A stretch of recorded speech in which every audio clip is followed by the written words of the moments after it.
947면이 있습니다. 947면, 전도서 1장 1절부터 11절까지 제가 한 절 읽고 여러분 한 절 읽으시겠습니다. 전도서 1장 1절입니다. 다윗의 아들 예루살렘 왕 전도자의 말씀이라.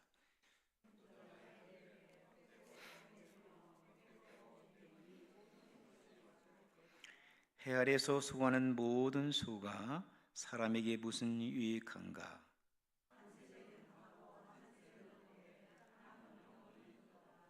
해는 뜨고 해는 지되 그 떴던 곳으로 빨리 돌아가고,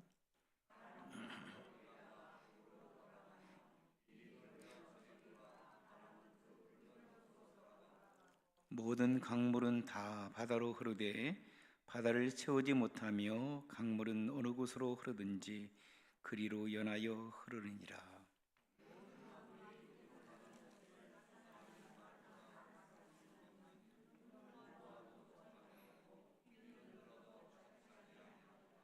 이미 있던 것이 후에 다시 있겠고 이미 한 일을 후에 다시 할지라.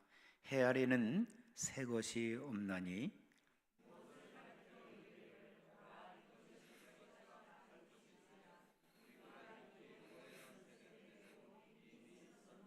함께 읽습니다. 이전 세대들이 기억됨이 없으니 장래 세대도 그 후 세대들과 함께 기억됨이 없으리라. 아멘.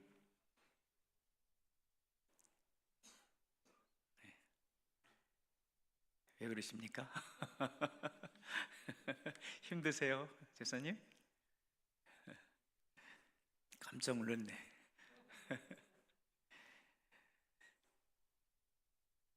한국에 고등학교 학생이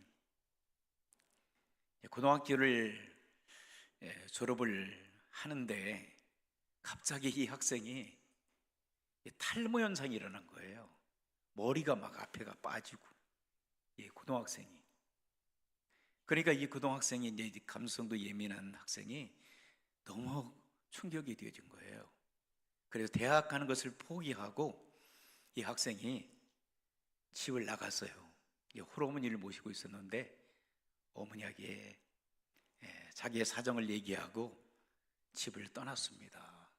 그리고 공장에 들어갔어요. 한 2년 동안 열심히 일을 하면서 돈을 벌었어요.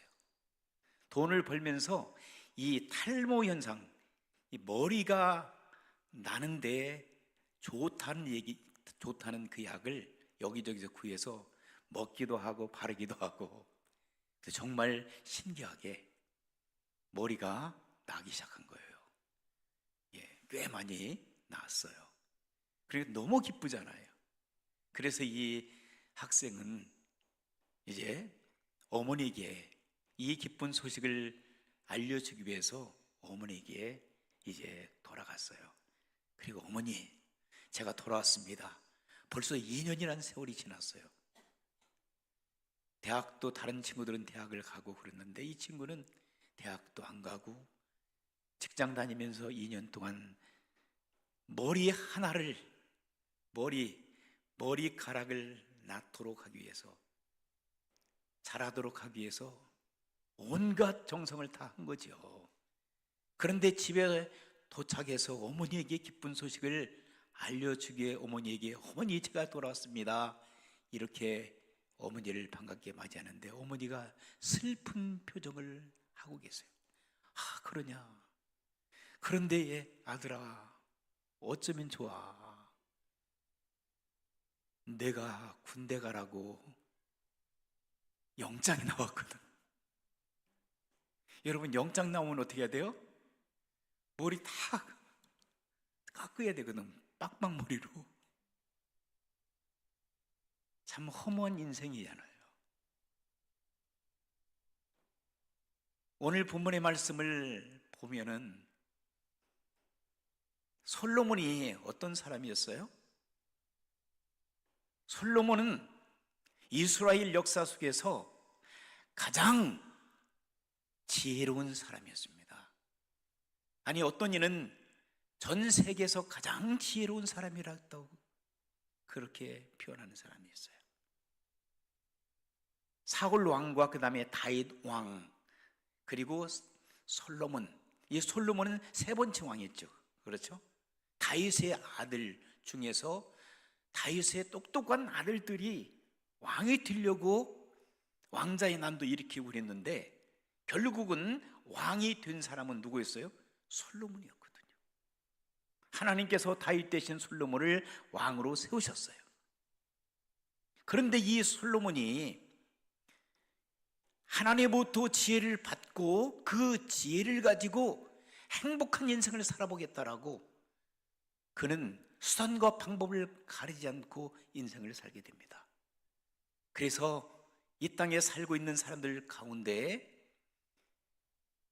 솔로몬이 가장 지혜로운 사람이었고 지혜로운 사람이었다라고 평가하는 사람들이 많아요.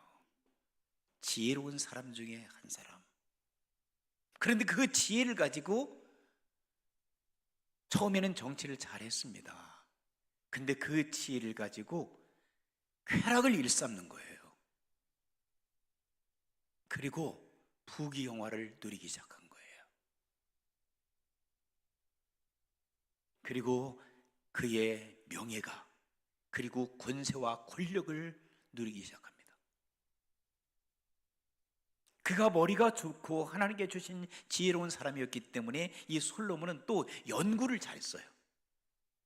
그래서 성경에 보게 되면 생물학에 대해서, 자연공학에 관해서도 학문적인 뛰어난 재주를 가지고 있었어요. 그리고 사업도 잘했네요. 비즈니스도 잘했어요. 무역도 잘했어요. 동물, 식물 연구자가 됐어요. 바람도 잘 피웠고요. 못하는 거 없었어요. 어쩌면 저렇게 똑똑해, 어쩌면 저렇게 잘났어. 많은 사람들이 솔로몬을 부러워했습니다. 시바 여왕 같은 경우에는 솔로몬이 지혜를 받기 위해서 예루살렘까지 왔죠. 뿐만 아니라 예루살렘에는 신들의 우상 모시고 있었던 우상의 도시가 되어버렸어요. 하나님만 섬겼던 사람이 아니었어요. 그는 우상을 섬기는 여인들과 동거동락을 했습니다. 그런데 사랑하는 성도 여러분, 솔로몬의 지혜가 뛰어나서 그는 성경에 보게 되면 사랑의 창이라고, 사랑의 말씀이라고는 아가서를 젊은 시절에 기록을 올렸습니다.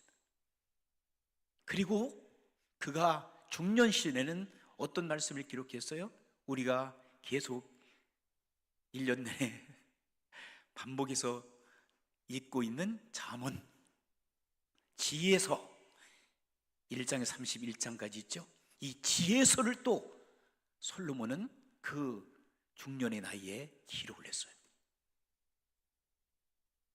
수많은 사람들이 지금 지혜서, 사랑서였던 아가서와 그리고 지혜서를 얼마나 사람들이 존귀하게 생각하고 지금 성경 66권 가운데 기록을 남겨 보존하고 있습니까? 사랑하고 있고요. 그리고 오늘 본문의 말씀은 언제 기록했다고? 노년에. 솔로몬이 그의 인생을 열심히, 그리고 쾌락 중심으로 하나님을 잠시 멀리하고 자기의 인간 중심으로 살다가 그가 깨우쳤던 것이 있어요. 내가 이렇게 향락을 즐기면서 지혜를 동원해서 나의 인간의 모든 선과 방법을 가리지 않고 나의 육신적인 쾌락을 위하여 살아왔는데 결국 살다 보니까 별거 아니네. 여러분들은 그렇게 생각하실 거예요.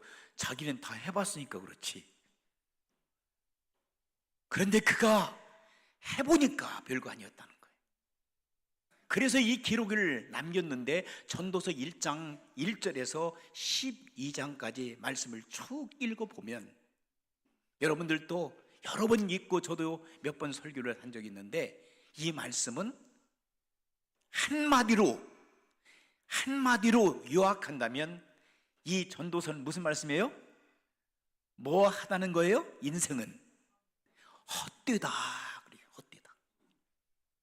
인생은 헛되구나. 헛되다고 하는 그 단어를 찾아보니까 그 헛되다고 하는 것은 무슨 뜻이냐면은 히브리어 말로 풀어서 여러분들에게 알기 쉽게 말씀드리면 이게 그 수증기라는 뜻이 있어요. 수증기. 여러분, 수증기 잠시 수증기 보여지면 그게 사라져 버리잖아. 그렇죠? 그 다음에 또 호흡이라는 뜻이 있어서 호흡. 우리가 숨을 쉰다라고 하는 거. 여러분, 한 번 호흡하는 것서 그리고 숨을 쉬고 내뱉으면은 산소, 일산화탄소는 내뱉어지고 그 다음에 산소는 또 우리가 들이마시고. 여러분, 눈에 보여요? 잠시 왔다가는 잠시 우리에게 주어진 것처럼 보여지는데 사라져버린 거예요. 안개와 같다는 거. 안개와 같다. 인생이라고 하는 것은 돌이켜보니까 안개처럼 왔다가 사라져버린다. 잠시 눈에 보이는 것 같았는데 지나쳐 보니까 금세 사라져버리는 것이 헛된 그런 것이라는 겁니다. 사랑하는 성도 여러분, 인생을 살아보시니 헛되다는 것을 느낍니까? 아니면 느끼지 못하고 계십니까? 느껴요? 예, 저도 요즘에 많이 느껴요. 야, 인생 참 별거 아니구나. 정말로 왔다 가는 것 잠깐이구나. 전에도 말씀드린 대로 내가 나이를 이렇게 보니까, 세어보니까, 아니, 어쩌면 그렇게 빨리 지나가. 지금도 어떤 때는 제가 거울을 바라보지 않고, 제가 맨정신으로 살지 않고, 정말 잠깐 생각하잖아요. 그러면 어떤 생각을 하냐면요, 내가 아직도 28 청춘같이 생각돼. 죄송합니다. 제가 힘이 있잖아요. 그렇죠? 그리고 여기에서 제가 점프해가지고 뛰어내리려면 젊은 사람들도 할 수 있는 자신이 있어. 근데 안 돼. 제가 운동을 좋아해서 제가 여기서 태권도, 합기도, 유도, 그 다음에 특공무술을 하라고 하면 제가 시범도 보일 것처럼 해. 그런데 제가 제대로 안 될 거예요. 내가 살아있는 것처럼, 내가 젊은 사람들처럼 보여지지만 결국 내 몸은요, 말이 안 들어요.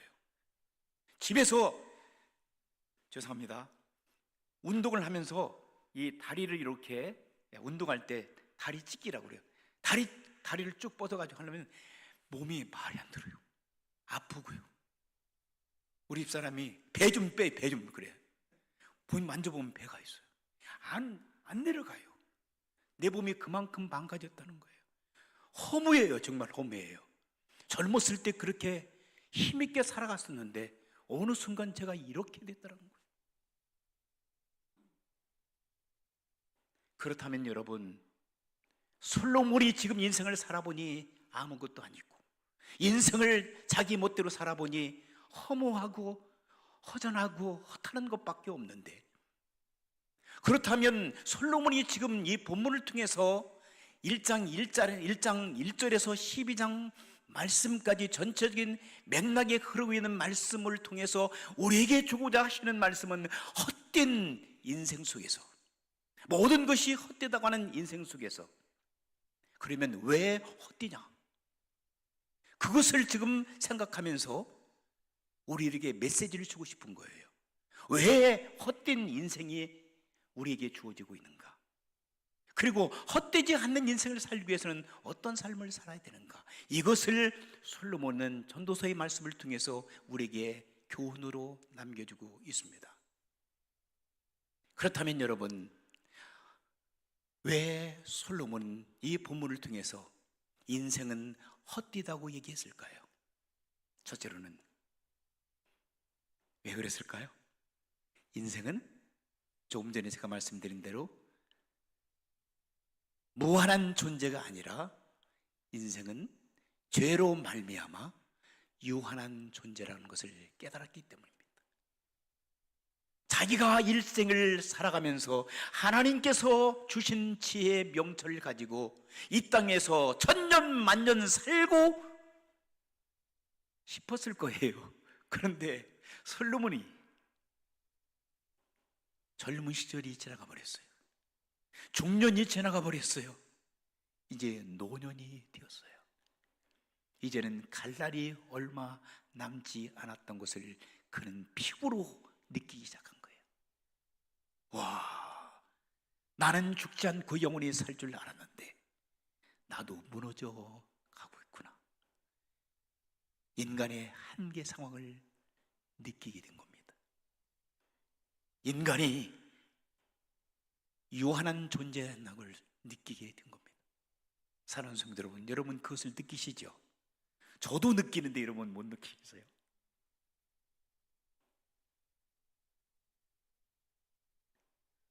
인생은 너무나도 빨리 지나가며 우리의 삶의 현장 속에서 허무함을 느끼고 살아갈 때가 참 많아요. 그래서 철학자 니체는 그런 얘기합니다. 신의 존재를 부인하면서 신은 죽었다가 하며 허무지를 주장하지. 허무지. 그렇다고 그가 행복을 느끼느냐? 그렇지 않았거든요. 이 땅에서 많은 철학자들이 존재하고 있는데 하나님의 존재를 부인하고 그리고 신은 죽었다라고 신은 없다라고 얘기하면서 인생의 허무함을 추구하는 사람들 치고 제대로 이 땅에서 죽었던 사람이 없습니다. 그런 사람들의 생애를 잠시 조사해 보면 그 사람들은 거의 다 정신 이상으로 죽었던 것을 보게 됩니다. 안타깝지만 사랑하는 성도 여러분, 인생은 참 짧습니다. 안개처럼 사라져 버립니다. 허무하게 사라져버린 인생 속에서 솔로몬은 너무나도 힘든, 내가 이렇게 열심히 살아왔다고 하는데 결국은 내 모습도 여기서 끝나는구나. 너무나도 허무함을 느낀 거예요. 그래서 이 글을 쓰기 시작한 거예요. 내가 허무한 인생 속에서 허무하지 않는 인생을 살도록 내가 후손들에게 이 글을 좀 전해주기를 원한다라고 생각하고 이 글을 쓴 것 같아요. 잠시 분위기를 바꿔서 심각하니까 어떤 캐나다의 한 할아버지가요,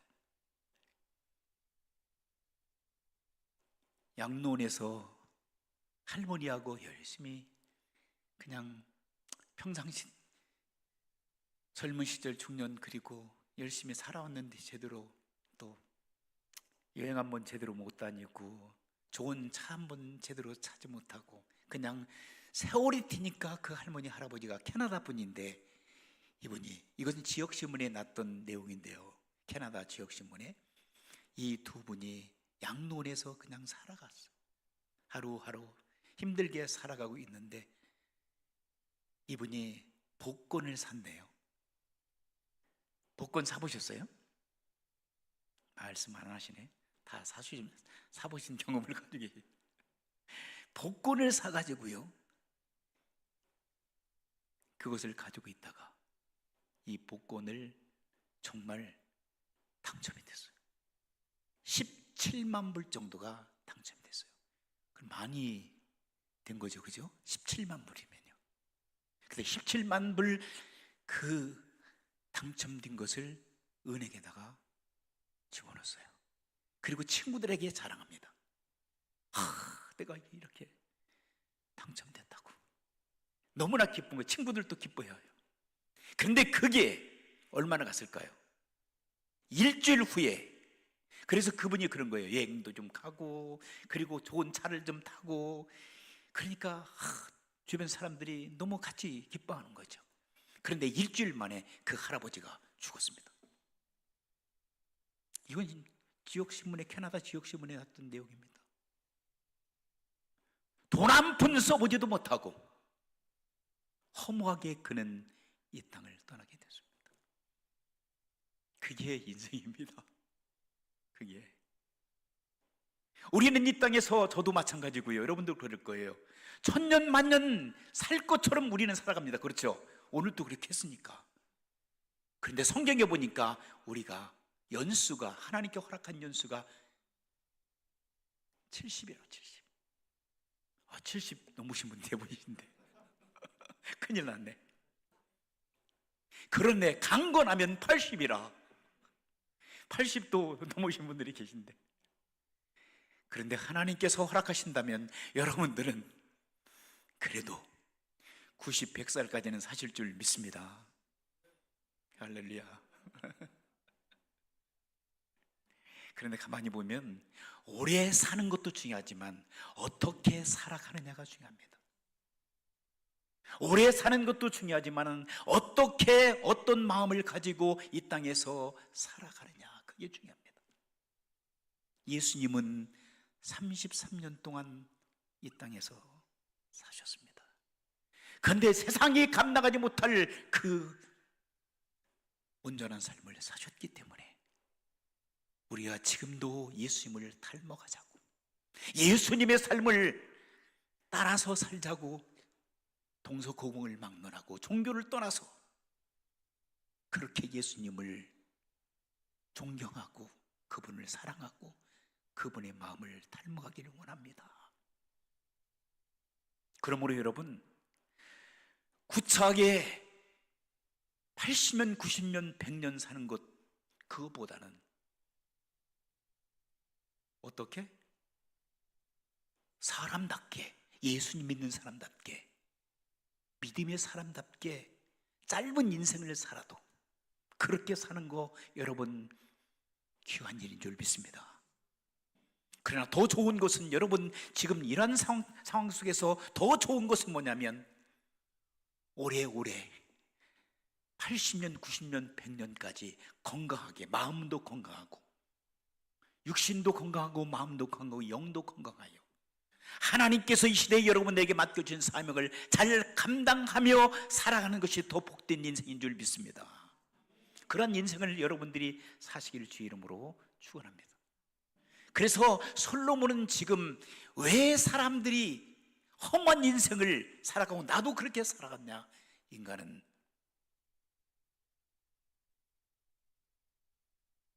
무한한 존재가 아니라 유한한 존재이기 때문에 그렇다. 두 번째는요, 그런 헛된 인생이라고 고백한 것은 뭐냐면 해 아래 새 것이 없다고 하는 그것을 그가 발견했기 때문이었습니다. 해 아래 새 것이 없다. 제가 학교 다닐 때에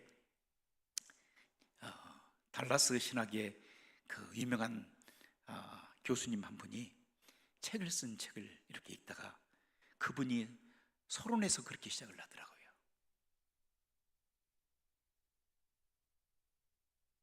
내 걸 다 도둑질 같다고. 아니, 내가 책을 좀 쓰려고 했더니 내 사상과 내 지식과 내가 가지고 있는 모든 것들을 선배들이 다 도둑질해 가버렸다고. 쉽게 말하면 해 아래에 새 것이 하나도 없다는 거죠. 내가 연구한 것, 지금 제가 여러분들에게 설교한 것, 설교하고 있는 것, 이런 것들도 다 성경이나 어떤 책이나 그리고 나의 삶을 먼저 갔던 선배 목사님들이 다 했던 얘기예요. 새 것이 없어요. 어떤 데는 저도 한계를 느낄 때가 있어요. 오늘 설교를 마치고 집에 돌아가서 어떤 것을 설교해야 될지 주님 난 모르겠습니다. 목회하기 쉽지가 않습니다. 또 무슨 말씀을 해야 돼요, 주님? 그러고 무릎 꿇어요. 무릎을 꿇고 하나님 도와주세요. 책을 보다가 기도하다가 어떤 데는 어떤 목사님들 설교하다가 아이디어가 씨드라고 해가지고 씨앗이 탁 나에게 전달되어 질 때 하나님 이 말씀을 제가 전해야 되겠습니다. 그리고 그 말씀을 붙들고 기도하고 말씀 보고 책도 보고 묵상하고 그렇게 해서도 하루를 그리고 또 일주일을 보내면서 왜 이렇게 또 빨리 가? 시간은 주님 내가 설교 준비도 제대로 못했는데 주인이 왔어요. 어떻게 해요? 앞에서 무릎 하나님 앞에 기도해요. 하나님,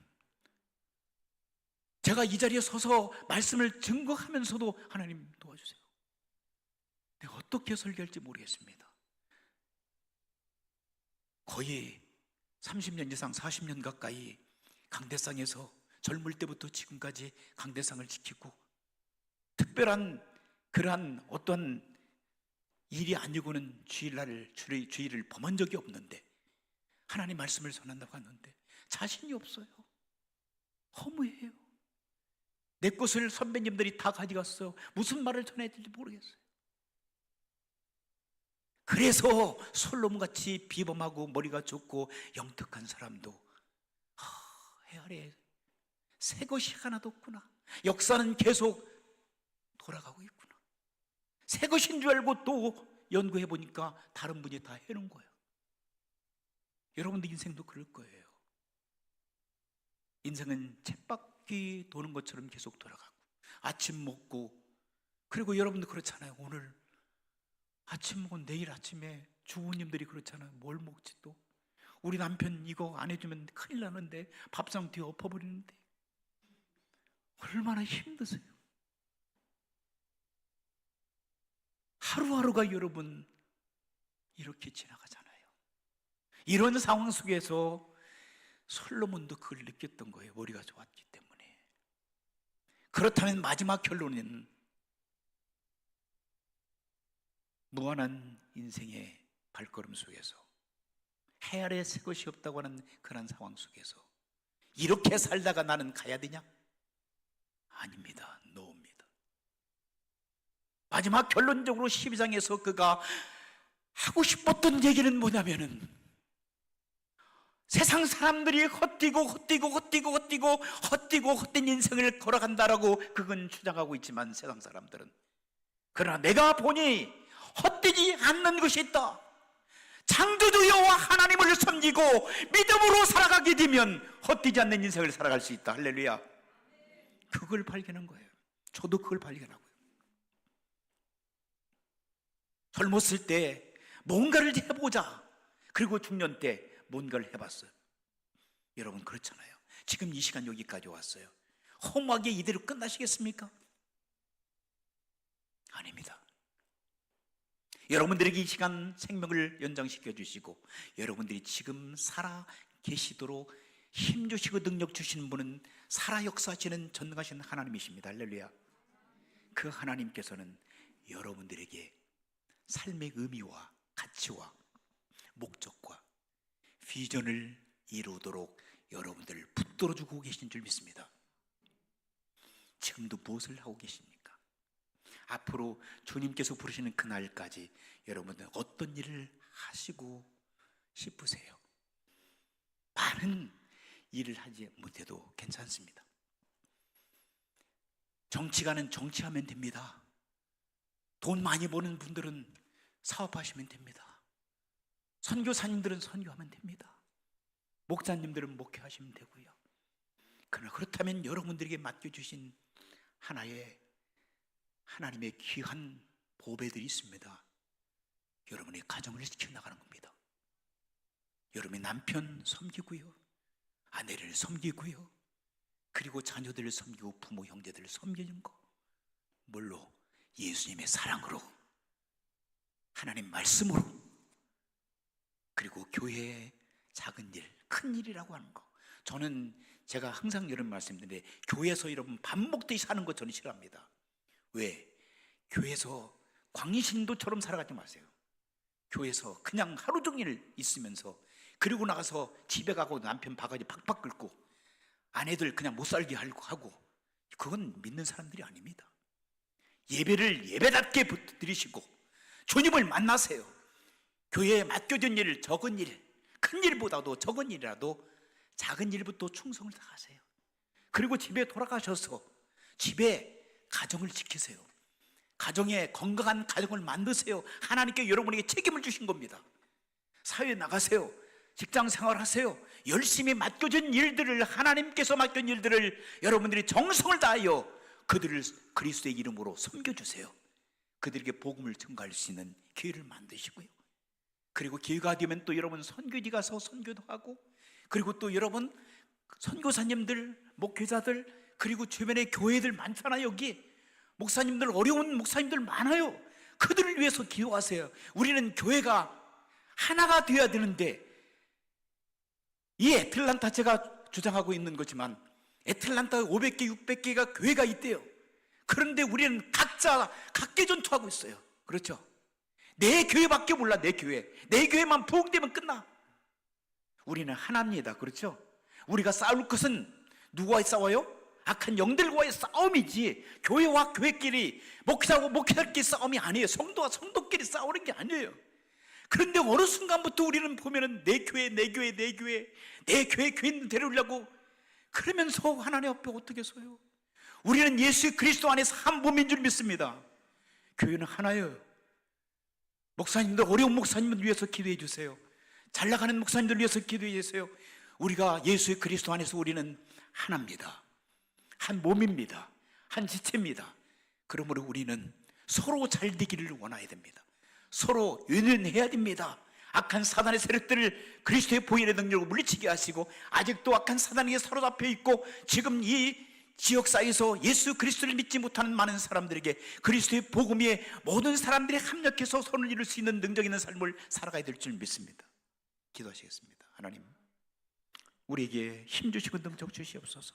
험한 인생을 살아갈 때 헛되지 않도록 하나님